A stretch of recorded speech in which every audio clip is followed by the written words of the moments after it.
দুর্লভ সুন্দর জীবন লাভ করেছেন, আমার আমার বলে বলে ঝগড়া করবেন না, আমার আমার বলে হিংসা করবেন না, আমার আমার বলে রাগ করবেন না, আমার আমার বলে বলে এবং দান থেকে শীল থেকে ভাবনা থেকে বিরত থাকবেন না, সর্বদা পুণ্য কাজ করবেন।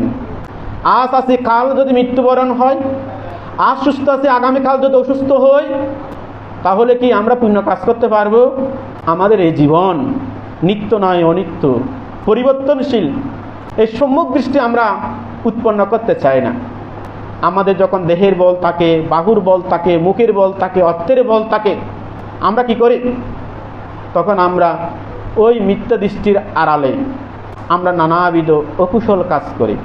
অনেকে বলে আমার শীল পালন করার কেন দরকার, অনেকে বলে শূন্য করার কেন দরকার, এখানে কোনো বিশ্বাস আছে, এখানে কোনো প্রমাণ আছে? তখন মিথ্যা দৃষ্টি